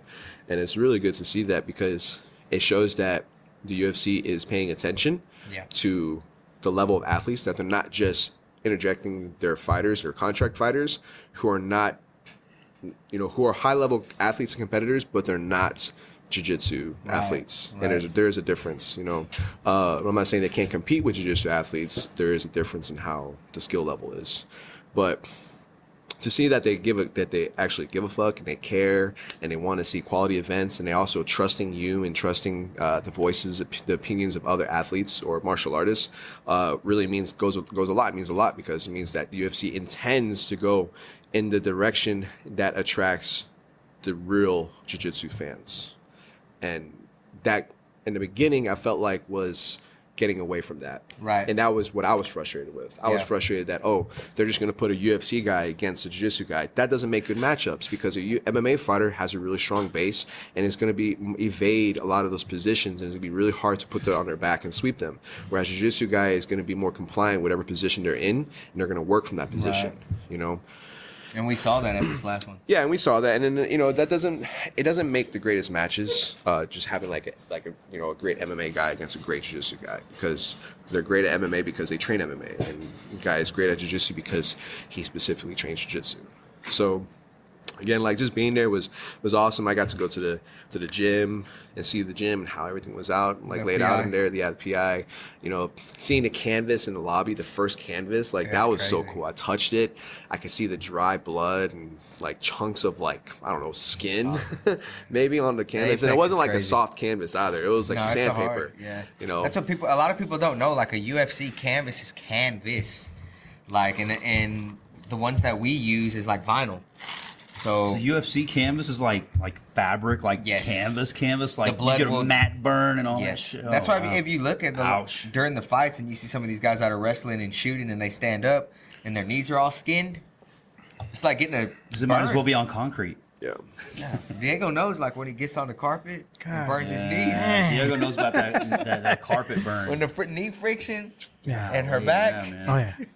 Especially when you have a bunch of whiskey and it takes longer. Right, Howler. A lot of for that little Asian knee lady. pads. We need knee pad sponsor now, right? The other thing I would say about the whole experience with it is the rule set. The rule set is what's really going to make the matches enjoyable because it's pushing the pace. Right. Whereas if you compete, let's say an IBJJF or jiu-jitsu competition, tournament style, you know, you're going to get guys that are going to play more of the points. They're going to play, you know, more of a strategic game just to pull the win out, barely pull the win out. And that's something that we really need to get away from because, again, that's not spectator friendly. You know, people don't want to see people stalling positions, right? And then holding out for as long as they can until they get their hand raised. That's not something that we want to see. And I think that's going to help change the direction of how athletes need to train and get away from that type of training, because the athletes that are currently doing that find comfort in that and not stepping out of that are going to fall behind and are not going to make it to that elite level that every single jiu-jitsu grappler has ambitions to do, right? Not, you know, whether you are actively competing consistently or not competing, we all have this feeling of wanting to be the best of ourselves, be the best version of ourselves. So if you want to compete, you need to put yourself out there in the biggest competitions that are actually making a difference. Yeah, a lot of people don't know, like, the whole Fight Pass team is great to work with, but a lot of those guys are jiu-jitsu nerds, and they try to come up with matches, and they ask me a little bit. Jiu-jitsu enthusiasts. I like nerds better. Jiu-jitsu nerds. But I would go to Mike and be like, man, what do you think about this matchup? And I would take it back to them, and the card was built. It was solid. They did a great job. Like the get-down rule, You think that's a cool? Oh yeah, I love it because that coin flip and man, 90 seconds. Yeah, that only happened once on our event that I saw. Yeah, but I cool. liked it. I kind of liked it. So it's definitely the opposite of ADCC because ADCC, they're not allowing people to pull guard. Right. So in the first half of the competition, first half of the regulation round, you're not allowed to pull guard. You get penalized for it, right? You can get taken down. You can go for a takedown and then kind of fold into a position to a guard, but you can't, sit or grab somebody and jump or slide into guard. Yeah. Okay. So it's the opposite of ADCC. So with having the rule set of having, okay, we're going to push the pace and get people on the ground quicker. Because, again, we're putting the focus back on jiu-jitsu and submission grappling. Yes, wrestling and judo and takedowns is a part of that, but it's not the majority of it. It's 80 to 70, I wouldn't even say 80 to 90% of jiu-jitsu is grappling, it's the ground, it's the submissions. 10% to 15% of it's going to be the takedowns, I'm not saying people shouldn't put a focus on that. They definitely should. Anybody can get a takedown, though. So, what are you doing with it, right? Yeah, exactly. Well, if you think of it this way, if you're doing an invitational where it's just, submission only, or they get decision based off of that, then the takedown is not going to be the biggest part of it to sell it, unless you're constantly standing up and getting taken down, and yes, but you get taken down once, you're in the ground position, you're in the bottom, you're on the ground, you go from there. The rest of it's going to be 90% on the ground. So I don't know, it's just it's good to see the different focuses. I do enjoy that more because if you're putting people on the ground, it means the submission is more likely to happen a lot faster. Yeah. Versus people just standing up and invading each other and defending the takedowns and stuff like that. And again, jiu-jitsu has gotten away with kind of doing like a lot of like the bare minimum when it comes to sporting events and putting the amount of effort that athletes need to put out there in order to successfully get a win. This is what's going to help change that pace. Yeah. Because as an athlete and somebody who watches, I'm kind of sick of seeing people just stalling positions and invading positions the whole time. Over the years, I've seen a lot of people take a lot of pride in getting a draw. Mm-hmm. And okay, you survived the 7 minutes really or whatever, but it's like people know who the real winner is. Nobody paid to see you get a draw. Okay, you didn't get submitted, props for that. But man, whoever you sold a ticket to, they came to see you win. They came to see you get a submission. And I don't know. That's my personal take on it. A draw is kind of a turnoff for a lot of people. So now you see ADCC's on UFC Fight Pass. What do you think? Yep. I'm excited, man. That is on Fight Pass, but what's really cool too is that they're going to start, and I think a lot of people feel the same way about this, that they're going to start streaming the Opens also, because UFC doesn't do anything like that currently. Right. And that's a direct competition with Flo, and that's a necessary, again, we talked about competition is necessary. That's a necessary competition that needs to happen, because ADCC Opens is going to be the next best thing to, again, push the pace of jiu-jitsu in the right direction, whereas a lot of, like I said, other events have just kind of got real stagnant and just kind of just kept doing the same thing over and over and over again. They're happy with the draw. For people that don't know what ADCC Open is, can you? So ADC Open versus like ADC qualifiers. ADC Open is tournament based. Obviously it's there's a bracket. Think of it like IBJJF, but with ADCC rules. Okay. ADCC qualifiers is obviously you're trying to qualify for the Olympic version of jiu-jitsu, which is ADCC. Right, so you're qualifying for that to get into the big stage, into the main arena to win how much was it? $500,000 or something like that. I don't know. I know Gordon Ryan got like over $1 million. Gordon Ryan probably got all of it anyway. It doesn't matter. Do people have to pay to compete in the ADCC Open? Yes. Yeah. People will compete. They'll have to register to compete. So I don't know. I don't have all the information on me. I can obviously easily look it up because I follow Moja Sim and I'm pretty active with like keeping up to date with all his decisions when it comes to ADCC. I actually met Mo at that last invitation. Super yeah, nice I saw guy. him out there. I didn't get a chance to meet him. He's a nice guy. But to pay, you're still gonna pay for it, but it's what was the question? Do you have to pay? So it's like IBJJF. You got to pay to compete. Yeah. So at that level, and then once you win, then you go. Yeah. So you still gotta pay to compete for the Opens, and I think I'm not sure exactly what they're gonna do with Opens because I know like IBJJF they have rankings. At the end of the year, they give an award for the top 3, things like that. So maybe that's something that ADCC will do as well. Or maybe they have something that says, okay, this is the number 1 athlete in this division, you automatically qualify for ADCC championship. You know, so I don't know. Those are things that could possibly happen. But as far as somebody like myself who just enjoys competing, enjoys pushing my team to compete, is going to be fun and better in a lot of ways because I like the format of ADCC versus other tournaments. You know, and it's no-gi, so I enjoy no-gi more than I do the gi. So be able to watch that on Fight Pass is gonna be fucking great. Yeah, obviously, like $10 a month, baby. To the point, is like that all? $10. $10. Do you know how much cheaper that is than a ticket to go to the event? I mean, golly. So I mean, if ticket price is your issue, you could watch it there. The stream, man. I think Fight Pass is going to be very like happy with the decision to pull ADCC and to do the opens because it's just going to, they're going to get more subscribers. And if Fight Pass has anything to do with production and like sending their production team out there to handle it, That's his first question. And them doing like running it at their pacing, dude, it's gonna be phenomenal. Because I know like ADCC, I saw a lot of complaints. A lot of people said it was a long ass event, and that it kept stopping and intermissions. Yeah, and I think people just got to remember like this is the biggest first, not the first ADCC obviously, but the first biggest like spectator stream pay-per-view, you know, whatever you want to call it. It's the biggest event that like to happen worldwide, right? You know, that was streamed worldwide. So the next one will be better. Next one absolutely will be better because took notes, hopefully. Yeah, absolutely. And you know, you got UFC Fight Pass, you got Mojasim, you got his crew, you know, working with him as well. These guys are not, you know, they're not like day one guys. They're guys with a lot of experience that will be able to adjust and adapt where they need to and continually work to produce a quality event. So yeah. That was the biggest event that was on Flo. So now that they're gone, I mean, I know they have us. I don't look at us as that level. You think Flo's still going to be good? Well, I think Flo is putting more focus into their own branding. Right. So they have their who's number one. Right. So I think what they're trying to do is they're going to put more focus on that. They also have the GP, which is the Garcia Promotions. The grappling pre, I believe, the grappling pre or Grand Prix for IBJJF. Yep. Which is also that. So they have those two platforms. Who's number one in the Grand Prix, which are great, you know, great events, and they're going to attract, you know, certain grapplers or people who are more interested in those events. So those definitely still have like a platform and viewers and things like that. But as far as like Submission Hunter, I mean, being with Flo, I mean, you're not going to have a whole lot of like, let's say, competition.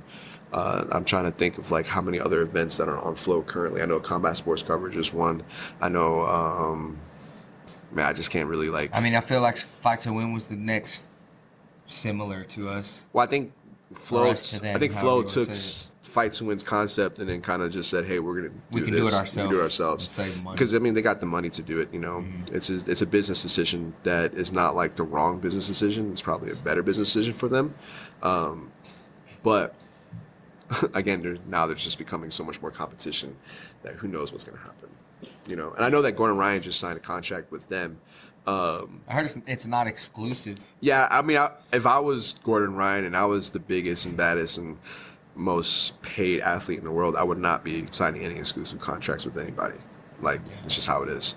You know, you would be limiting yourself unless you have a direct competition. That time will come, but it's not happening today. It's not happening today. Yeah, so I mean, we ran Sub Hunter. Mike was on the card. We had Big Dan. We had Luke Griffith. We have a few new wave. I think 4 new wave guys. Davis. Mona Bailey was there too. Mona went against. Got the win over Bree Robertson. Oh, speaking of that, like I saw the article that dropped, and I know Maggie said something about that. Like, I don't have anything to do with who writes articles about us and stuff. No, I do agree that Mona should have got some sort of recognition. But I forgot the link. I don't know who wrote the article, but it was prominent. Jits Magazine. Is that a big magazine? It's not Jiu Jiu. It's not Jiu Jiu Magazine. It's not Jiu Jiu Times. So it was a write-up, and we're grateful for that. So this is the problem. But I think that write-up was specifically for New Wave. I felt reading it like the headline was Submission Hunter Pro 81 does the thing. Just say New Wave athletes. And then like, you know, they wrote an article about New Wave guys, which, hey, the New Wave team came up, they showed out, they did great. But what about everybody else on the card? It was like, hey, Bree Robertson showed up and had a great outing, and she looked good coming back from ACL surgery or whatever. Yeah. Roger Narvaez is UFC guy, but you know, it's like, dude, I mean, there was like a lot of opportunity to cover these other athletes, and you know, to play devil's advocate, maybe they're not as familiar with somebody like Mona Bailey like we are, because Mona's grown up with our organization, you know, and maybe, you know, Roger isn't the biggest UFC name and they don't feel like he deserves the exposure or whatever over like a Dan Monasoyu who's up and coming. But I mean, it's like okay, you mentioned Bree Robertson. She looked great, but how did her match go? Did she win? Did she lose? And okay, she lost. It was very close, by the way, but I mean, it was by decision. But Mona Bailey won that match. So why are we not talking about like Mona Bailey, who, in my humble, biased opinion, is kind of like, you know, almost like the next Danielle Kelly coming up. She's kind of a prodigy. I don't think I've ever seen her lose a match. Well, Mona was just like, I think, I want to say top 3 this past year for a purple belt division. She's a brown belt now. She's a brown belt now, but right? the thing is, like, as a community, we need to continue to hold like Just Magazine accountable, because that's not good journalism. You're not doing research. You're not doing investigative journalism. You're not sitting here and backing up the things you're writing with clear and legitimate evidence, right? You're just talking about who you want to talk about. Yeah, you're talking about what your biased opinion and what you want to talk about, and that's a problem with, like, you know, social media and, you know, people in the jiu-jitsu community is just, you're reading the clickbait, but you're not holding people accountable, right? Like, obviously, when Maggie making that post, that's accountability. That's saying, hey, look, you didn't do the right research. You didn't put enough evidence in there to show actually what happened in the event. You came in with a biased opinion, and you highlighted the people who you think were going to get you the most views on your article. It almost felt intentional on their part. Like, hey, Bree Robertson looked great in her, you know, comeback from, you know, ACL surgery. Okay, so, she did, no argument there, but I mean, like, what about Mona Bailey? Yeah, but we got to do better. Like, again, if people are going to take us serious, if people are going to take this more serious, everybody across the board needs to start acting more professional within whatever specifically their job is, what it is that they're trying to do. Like, there's no half-ass in it anymore. You can't just half-ass your job, because there's other people that are coming up behind you that are more hungry, that are more thirsty, that wants the position more than you do, right? And you just got to be on your toes.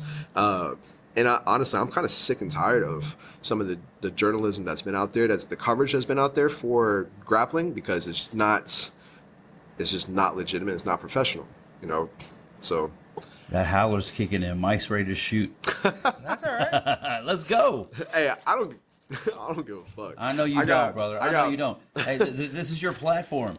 Talk about it. Who are you? Okay. You don't have to name names, but you're tired of seeing like a certain biased type of coverage. What would you rather see? I would see, you know what I like to see? I like to see, you know, Dan Montessori fights UFC veteran Roger Narvaez. Yeah. Right? That's what I want to see. Yeah. New up-and-coming athlete competes against UFC veteran Roger Narvaez, who had this experience. You know, like give the proper shout-outs where it's deserved. There's people that have been in the sport longer than, you know, the people that are currently doing the things that are doing, you know. Just pay homage to the people who paved the way for us, and respect everybody across the board. That's all. That's really what we need to do. If this person did, like Mona Bailey, did really good against brown belt Bree New Wave. You know, Mona Bailey takes win over brown New Wave, whatever girl. You know what I'm saying? Like, that should be the highlight right there. It's almost like, hey, we don't want to like throw Mona our friend Bailey, under the bus. who just got her brown belt 2-3 weeks ago, who was top 3 purple belt in the world, comes in, makes her brown belt debut in a super fight, and takes out a New Wave competitor. I mean, that makes a bigger impact, I think, in an article than saying that New Wave assuming that New Wave cleans that's house. kind of the way the article came off. It's like, you know, New Wave came in and cleaned house at Submission Pro, which I mean, they kind of did. I mean, you know, Luke Griffith and you know, Dan Monasoyu, but you know, I mean. But again, this isn't bashing New Wave. This is not at all. I'm happy they came out. Yeah, like, forcing to see those names accountable. show up, that was huge. That was awesome. Yeah. So those are the kind of, like, you know, there's a lot of things that can be adjusted or can be done, but that's kind of where, you know, like, that's a start right there. That's a start. You know who I feel like may have done a better job of being like unbiased and just reporting the facts, what happened, who's from where, who did what, who won. Ben Duffy. Our guy Ben Duffy, shirtup.com. Jiu-jitsu though. I know he doesn't do that, but somebody of that That's what I'm stature. saying. Somebody like that. Because, I mean, he's covered like a number of our Fury events, and he does like the best write-ups. Like you feel, whenever you're reading it, you feel like you're there, and it is unbiased. He's not like, putting over his buddy or whatever, or whoever he came to see. He puts over the event, and he puts over what happened in the fight. He reports the facts, and you get a clear view of like what happened. Whereas, the article in question that, you and I are talking about, that Maggie made a post about is kind of like, hey, Submission Hunter Pro happened, and here's the new wave guys that came in and like killed everything. Exactly. Like, I mean, I'm glad they were there and they did great, but give us like an unbiased view of what happened. Yeah. And not only that, but give other people the opportunity to, Give them their roses. yeah, like give them an opportunity to shine too. You know what I mean? Like there could have been somebody in that event that had an upset that hasn't had any coverage at all, but has been competing for X amount of times and is doing well in competitions, but doesn't get the recognition. And that's my problem with like Flo, is because Flo is so isolated in Austin that I feel like they only cover majority of athletes in Austin, whereas there's a lot of great athletes all across the country. I can think of athletes on the East Coast that are pretty amazing that don't get as much coverage because they live on the East Coast. Yeah. We have athletes in Houston that are amazing. We have athletes all over the world that, And it's almost impossible to give everybody their shine, for sure. and I do agree with that, right? But if you're over here charging $140 a year in annual subscriptions, and you're putting ads in your subscriptions, then obviously you got some money. You just got to probably put it in the right places and, create more opportunities for everybody. That's just what I'm saying. I don't know. Hell yeah. Can't say I disagree. I don't Me either. neither. I think my perspective comes from somebody who was young, who was an athlete, who had ambitions to like compete and to make it as far as I could, but also never wasn't given opportunities, how to work for my opportunities. Oh yeah. So I think that's kind of like where I kind of speak from. All right. All the way from the bathhouses of South Korea. I'm sorry, or was it North? I want to give proper respect. Definitely. I didn't think it was North. So all in all, the event was solid. Dude, 50 It was. matches. What a great event, man! For 50 matches, like I know there may have been some confusion about the start time or whatever, but our event was like 7 hours long, like all kinds of like bonus content, bonus coverage. What an event, man! Is that a record time for streaming? How long was it? Dan Monasoyu. Probably It like was like 4.5 hours. no. I think it was like 5.5. I think. All right, so It was at least 5.5. We started at like $1 a 2:30, match. and it went like at least until 8 o'clock. Yeah. So I mean, if you watched that event and you felt like you didn't get your money's worth, shit, I don't know what we could possibly do for you. Unless we get Diego at the bathhouse. Yeah, I mean, we could try that. Diego, how do you feel about it? Oh, come on. So we're out of there with that. D's going light on the Howler today. he's done. He has his reasons, so we got that. All right, we'll cover for it. We're going into San Antonio this weekend. We started San talking Antonio about it. this weekend. That's kind of where we got interrupted with the surprise guest for me, anyways. Mike Torres. I'm showing looking up. to see the flyweights that I told you about, Eddie and Josh Walker. Man, hey, I'll say Gianni this. and Eddie Shelton. Freyre has kind of made a name for finishing people quick in the first round, like 30 seconds and under. I do not see that happening at all with Josh Walker. If that happens, I guess I'll eat my hat and wash it down with Howler. But that's going to be like a fight of the night contender right there. Josh Snow Walker is no slouch. He's finished anybody they put in front of him. He's a product of Jeremy Mahone in the War Training Center. I am looking forward to that fight because Eddie Freyre is one of my personal favorites, and so is Josh. I don't look for that one to end quickly. I'm thinking that's going to be a banger that, there's probably a finish in the second round. Late first, maybe, but probably in the second round. Well, we've seen Walker have some cardio issues, though, right? Right. With Caleb We have. Kitty, right? We have. So I think Eddie's got a gas tank. We haven't seen it because he finishes them so finishes quick. everybody so quick, so we haven't seen it. But yeah. But just looking at this card, I can tell you if Gianni can get through Shelton, he's got a really good chance of getting the call Getting up. the call up, yeah. I think if Eddie Frere, You white honky beats cracker. Josh Walker, I think he needs 1 or 2 more. No, I think so too. It could happen. He could get the quick call up if they need somebody, but I think it's going to take a little more. But the possibility's there. Cody Steele versus Sam Kilmer. Sam Kilmer and Cody Steele. I think we were kind of talking about that around the time where Torres showed up and I got distracted. I'm really looking forward to that one too because Big fan. Sam Kilmer, man, like he came on like a ball of fire, but then like his last couple of fights, he's kind of I guess gotten the rap that he's just looking for the takedown. He wants to wrestle fuck somebody. Beep. Pardon my French, but that's kind of the reputation that's out there for him right now, and he's a finisher. It could happen, and Cody Steele is going to be a great test for that because Cody Steele's another guy that can handle himself on the ground, but he doesn't want to keep it on the ground, and I've seen that in his past fights. He gets to the ground, people take him down, or he takes somebody down, and he's like, no, let's get back up. He doesn't want to finish you on the ground. He could do it, but he doesn't want to. He wants to stand and bang. So this fight with him and Sam Kilmer is going to be a real test for Sam. Yeah. Sam's 21 years old. You know about Sam Kilmer? I know. He's a grappler? Yeah, I know. I know he did I've heard a little bit of qualifiers. Sam. Obviously, I know a lot Cody. Just because of Submission Hunter and stuff, and following him on social media.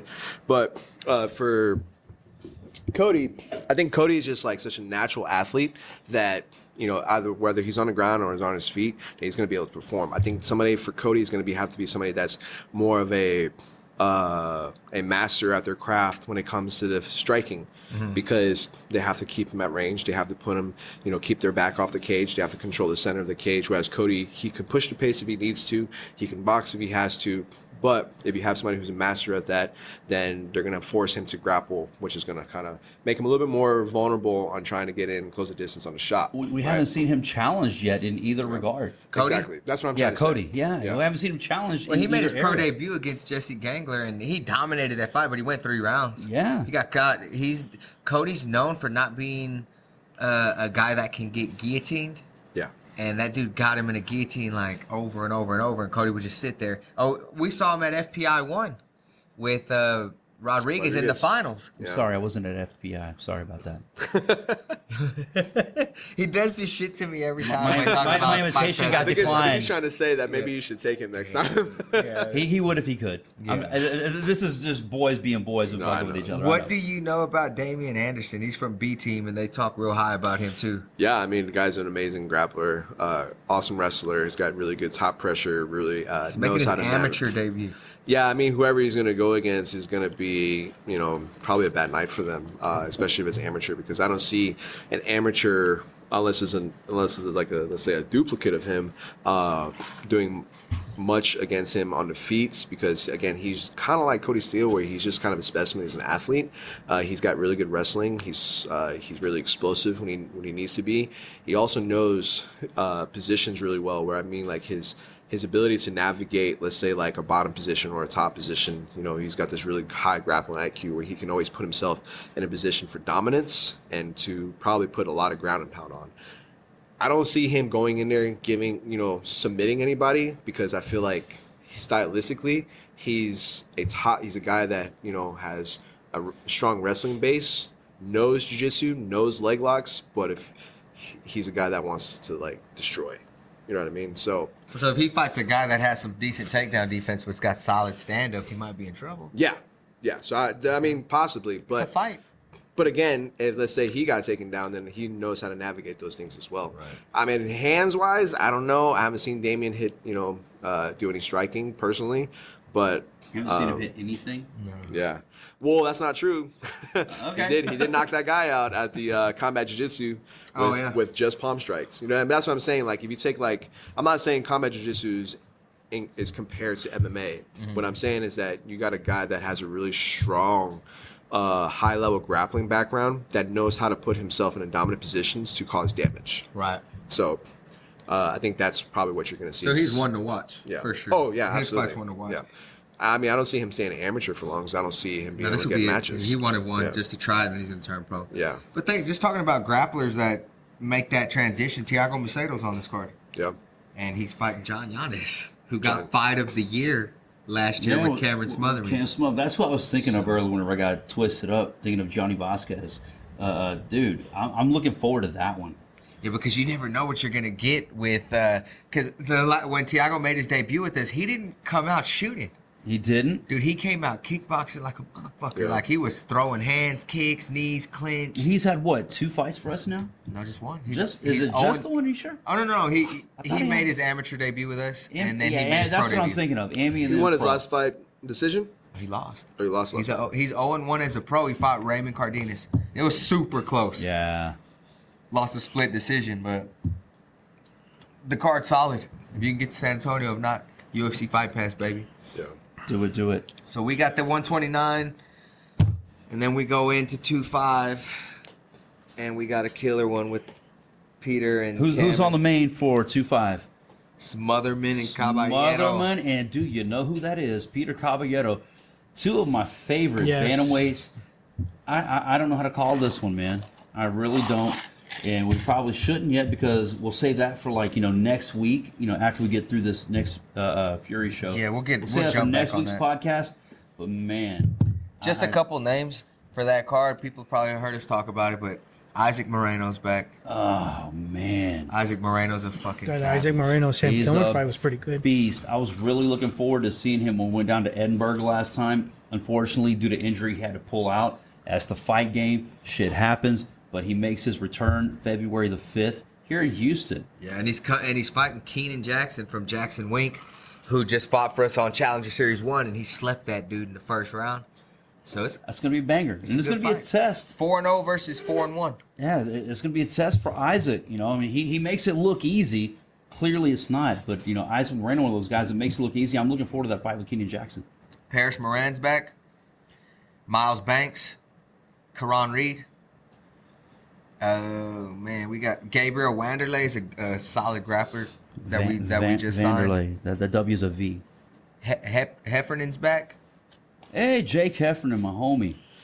I'm excited to see Jake fight. I think we've seen Jake. I mean, obviously you too. We've but, seen him grow up. Man, here we've seen him in grow this game, into a very strong, mature fighter. Yeah, Jake no. was fighting for me as an amateur like in 2011. Yeah. And every time I I wasn't saw there him, for that, but I mean, he was on some of those early cards, those early cage. It wasn't at combat the cards. Apex. It wasn't at the Apex. Are you sure? Because I haven't been to any of those. Was it in Nashville? No. or Vegas? So I wasn't there either. But no, dude. I got a lot of love for Jake Heffernan. I wasn't there for his earliest fights, but I was there for the early fights. And he's one of my favorite guys to watch, especially his comeback story, after the shit that he went through. Got shot in the arm. Yeah, I mean, you can, tune in to his OnlyFans for that story. But I'm looking forward. I always look forward to Jake Heffernan fights. Diego, you feeling good? Yeah. Diego's like sober as a preacher on Sunday, man. Man, I think we've waited a little too long today, man. It's time It's to our wrap record. It's our record. It's time to wrap this bad boy up. Hey, for Diego Reyes, who's sober as a preacher on Sunday, Eric Garcia, and my guy, Professor Mike Torres. Hey, guys, I'm Wayne Leggett. The time for talk is over. This has been Fury Unleashed. Not bad, not bad.